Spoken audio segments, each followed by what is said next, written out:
Like this. Let it go.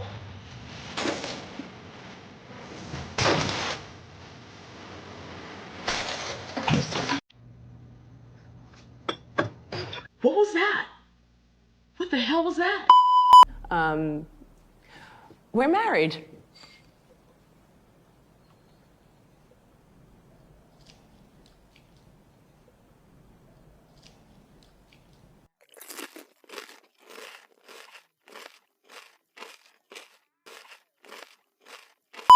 Instead of calming me down, Dempsey's over here saying maybe we shouldn't be together. And it's like, really? Am I going to get broken up with while I'm in the middle of a panic attack? Yup. On the frickin' boat? Yup. In the ocean? Yup. What's not clicking? What's not clicking? We will. But we have to wait till the red sheets now. I wanted to your body.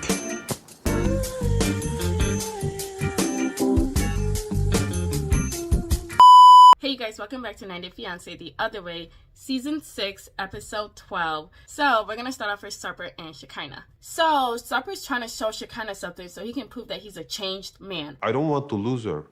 And I can lose her. I'm aware of this. So he takes her to his car and opens the back trunk to show us all of his bottles. He said that he's going to destroy all of them, and Shekinah can't believe it. You want to destroy them? Yes. Finally? Thank God.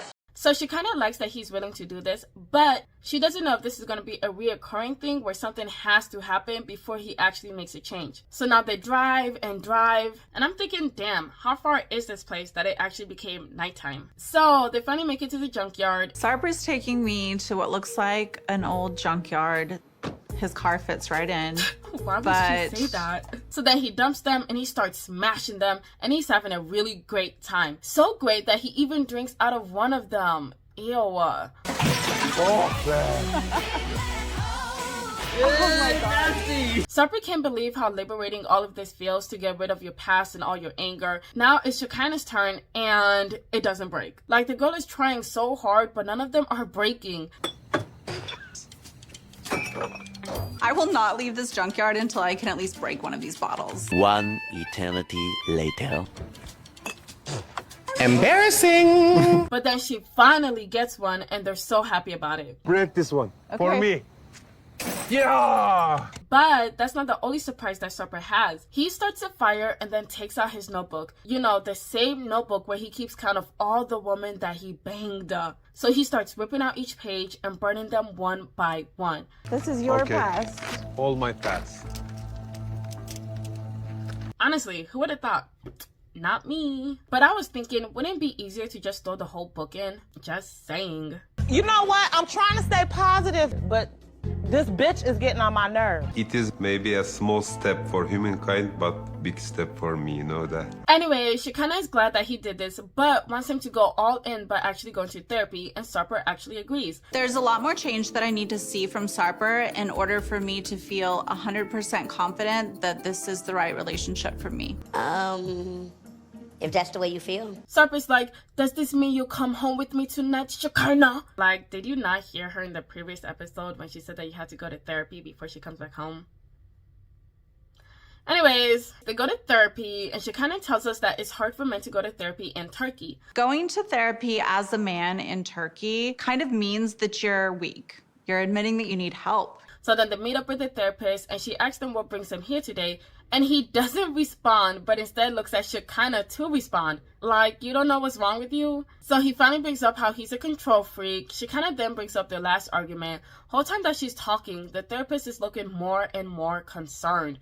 Sarper tells her that he just wants to make her happy, and Shekinah admits that their fights always go from being silly to being serious. He was yelling at me, and he grabbed the phone out of my hand, pulled some of my hair out. Not intentionally. I'm sorry about that. So then they find out that Sarper doesn't like rejection, and when she rejected that gift, he got angry. Disappointment. Why she doesn't accept it? I never do such a thing to anyone when she refuses me. But then we find out that he doesn't like it when she stands up for herself. Just having a voice and an opinion. Yes, maybe. Like, hello? What? Electric chair. Shekinah, you better be booking your next fight, because what? So even when she's crying or being upset, instead of him to comfort her, he becomes angrier. He said that he doesn't like seeing her upset because it makes him angry and he'd rather see her happy. He doesn't make a lot of sense, if I'm being honest. The therapist tells him that he should try validating her feelings instead of getting mad. And Sarper is looking at her like he never heard of such a thing before. In order to make her happy, you would have to validate the way that she feels. So the therapist tells him that they need to work together, and that's the end of them. You choose to make me very sad way too often. Okay, now for Joanne and Sean. So the kids are playing video games together, and the grown-ups decide to go to the pub so Joanne's friend Noelle can get to know Sean. So Noelle tells us that she got some questions for him, and the first one is a really good one. Are you a murderer? Or Yeah, he can murder this Well, I'm pussy. waiting a or long a time swindler or to chop her something? up. So then Noelle's like, what is the intent or the long-term goal? Now would be a good time for them to tell her that they are in fact married, but they continue saying that they're still doing long distance and the plan is to be under the same roof. She's like, we're under the same roof, and they don't have an answer for her. Like where under the roof? Yeah. You Anywhere. guys are like I know. I haven't thought. different parts of the It's very, world. yeah, it's very hard to figure that out. Or actually, it's more like they don't have a lie for her because they definitely have an answer. But Sean is shocked that she went in so fast on them without even letting him have a drink first. She definitely went straight in with no lube, didn't she? Haven't even sat down and had a sip of me drink, love. So then she asks if he will come and meet her family, and that's when we find out that he has a visa problem. He overstayed in America and got banned for 3 years. That's the only reason I'm being over. Otherwise, I would have come over and visited. Damn, America does not play. But apparently when he was there, he was homesick, and that makes Noelle very worried because it would mean that Joanne has to come to him, and she doesn't like that because Joanne has a lot of friends and family back in America. Her whole life, she has a whole crew, a whole circle of people, and that would just be really sad if that happened. But like, does Sean not have a lot of friends and family in Ireland? Like, come on, that doesn't make any sense. So then her friend brings up that she would assume for him to stay with her because of her kids.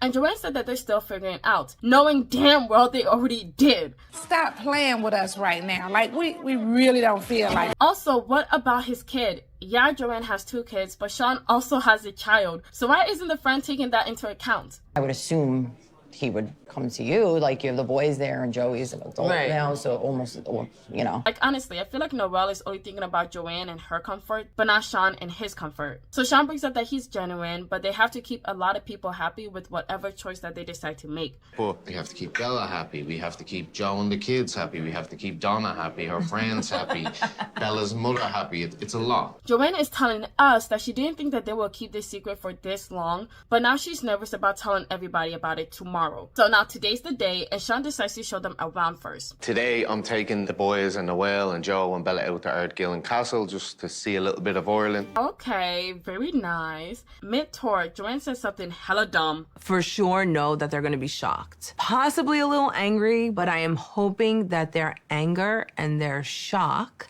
does not outweigh them being happy for us. Because we're happy. Like, it's not just common sense that they lack, but also decency. Anyways, let's skip this tour and get onto the drama. So, they're about to eat, and Joanne is about to tell them, but she's hesitating so much that Sean is like, do you want me to tell them or you tell them? Joey's like, damn, spit it out already. Spit it out. 6.5 hours later. We're married. And it's just silent.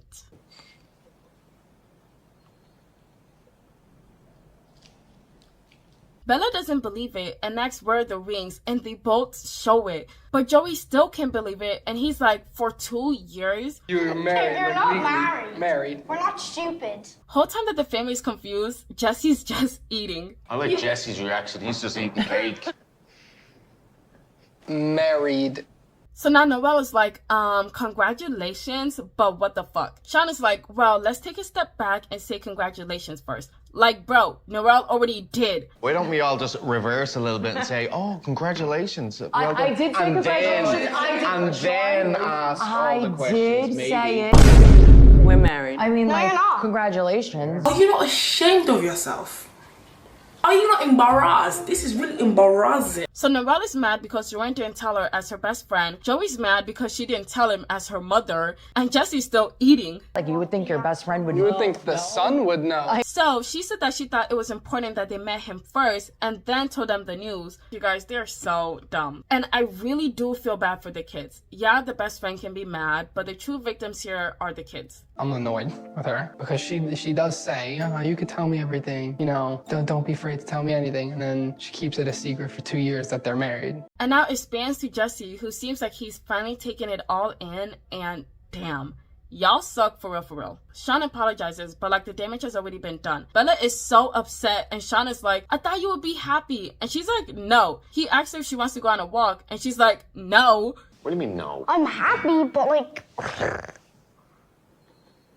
Maybe she needs a minute. Yeah. Joanne admits that they were too busy with themselves that they didn't realize how much it will hurt the people that they loved. The kids are upset and confused, and that makes me feel like... Good. Moving on, Statler and Dempsey. So, remember when Statler and Dempsey had a huge fight on the boat and Statler walked out? So now Statler is bringing up her anxiety again and how it even hurt her in her past relationships. I mean, looking back at past relationships, my anxiety has been a major problem, honestly. Dempsey, on the other hand, tells us that Statler never told her about her anxiety and just said that she was scared of getting on the boat. But she also tells us that Statler admits that she is comfortable in misery. You don't say. She said to me only like a couple of weeks ago, I'm comfortable in misery, and like that's constantly been playing on my mind because I don't know how somebody can be comfortable. Then the producers are like, damn girl, can you do this for the rest of your life? And Dempsey's like, nah, fuck this shit, I'm ending it. Well, actually, she just shakes her head, but y'all know what she's trying to do. So she goes back out and said that she wished that she told her in the exact moment that she needed space and not to be so rude to her. But then that had me thinking, did Statler tell her earlier on? Because I felt like she did. Because I know for a fact that she said that she didn't want to talk right now when they were like walking. Feel a bit safe.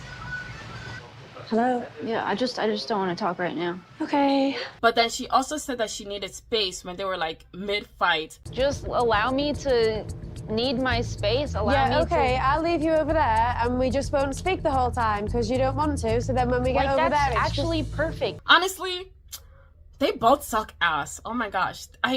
They're both annoying. Anyways, Statler said that she felt like she told her a bunch of times. Dempsey said that it's how she deals with it though, that's the problem. And Statler basically tells her that she doesn't understand shit. If you understood anxiety, then you'd understand that sometimes you get irritable, it becomes too much, and you do snap at people. And then that's when Dempsey's like, nah girl, you're just plain rude. And Statler's like, well, sorry, I didn't mean to come across that way. So then she's like, girl, do you even want to do this? And she said, yes. This is why I'm on a ship. I don't know what you want. I don't know. You can. Do you want to do any of this? Yes. This is why I'm on a ship. Dempsey's like, it doesn't seem that way as you haven't felt excited this whole damn time. But then Statler said that she's allowed to have multiple emotions, but she'd rather have this conversation on land. Dempsey's like, oh, so you'd rather have it in the van and then drive for like 5 hours? But when we get to land, then, I've got to drive. We're getting in the car and I've got to drive. But then I was like, what are you talking about? You don't gotta drive. And Statler said the same thing. We don't have to drive for 5 hours. We can just chill. We live in a van. We can do anything. Like about a week ago, we had some guy come to our house and ask if they could use like the side of our yard to like park the camper. My mom was like, yeah, sure, go ahead. They stayed there for 2 days. We didn't mind though. But they were there for 2 days. The kids were outside having fun, playing with like the other neighborhood kids. The parents were like outside chilling, having a good ass time. Like, you don't need to be constantly driving. It's okay to like relax and chill. Like, I don't get why Dempsey's always thinking go, go, go. Sometimes it's nice to relax and not drive at all. I don't like feeling like this. Anyways, Dempsey says that she doesn't like feeling this way, and Statler says that she can't have this conversation right now. I'm begging you to please stop talking about this right now. No, I won't. I'm sorry. But then Dempsey said that they just don't get each other. So Statler can't believe that she's trying to break up with her. And it's like, really? Am I going to get broken up with while I'm in the middle of a panic attack? And Dempsey's like, well, you haven't enjoyed any of it. And that's the end of the episode. Honestly, they should not be together. Okay, they literally have no connection. How did they even get together? I need to see the first episode because what brought them together in the first place? This makes no sense. Moving on, Lily and Josh. So Lily tells Josh that in China, right before your wedding, you make a new bed by putting on red bed sheets. The night before your marriage, we always put red sheets on the bed. So because she wants him to get excited, she's gonna go put the red bed sheets on. 这样子有这样非常好的一个寓意，红红火火喜庆结婚双喜临大喜嘛，就这样子。 But it also means that they can't bang until they make the bed red. Lily then grabs him and tells him that she's excited to do him because apparently it's been a very long time since they banged. I'm excited. To put the red sheets on the bed? Yes, because we haven't very long time had sex. So now she grabs his face and said that maybe he isn't doing it because he's tired. And he's like, yeah, I'm real tired. But Lily is making it very obvious that she wants them to do it. I want to. We will. Make love. Your body. Am I disrupting something? It honestly feels like I shouldn't be here. I like it though. I want to watch it again. So she says that she's embarrassed because ever since Josh got to China, he hasn't busted right open for her. And she realized that it's because they've gotten used to not banging. Josh said that he's still adapting to the time change and because of his cold. I'm still adapting to the time change, plus this cold that I have.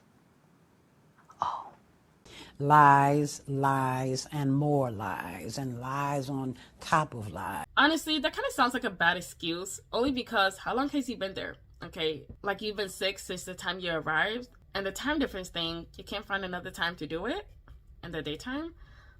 Just saying. Also, he keeps saying that he's tired. You don't work. Why are you tired? Maybe because I'm younger, so I don't know how an older body is supposed to work, but I don't know. Why are you tired? Anyways, Lily said that she doesn't believe it and said that he doesn't want to make love. What? He doesn't love her. Or he doesn't even like her body. Love your body. That's why I'm with you. Hell. Go to hell. Go there. Go Immediately. Straight. So he's shocked to hear this, but he's glad that she told him and wants to put more energy into this. Wow, look at that. Look how easy communication is. He's terrible, Your Honor. He's really terrible. So she brings in the translator and basically said that it's the tradition in China for men to initiate lovemaking. And because it's our Chinese tradition, Yes. I feel embarrassed to ask you for sex. I did not know. And then she asked him if he likes her and her body. And this just makes me feel so sad for her because now she's feeling insecure. Anyways, they talk it out and he said for her to give him a few more days and he promised to rock her world. I want. I want to. So, just, I promise you, I will make sure you are excited and happy. And that's where they end. This was a pretty alright episode. Only saying that because I can't remember anything that happened that I just talked about. So... Oh, the Joanne thing. That one was big. Oh, and Sarper being like hella worrisome. I would put him on a watch list. Just saying. Thank you so much for watching. Please leave your thoughts in the comments below. Please like, share, subscribe. Thank you. Bye.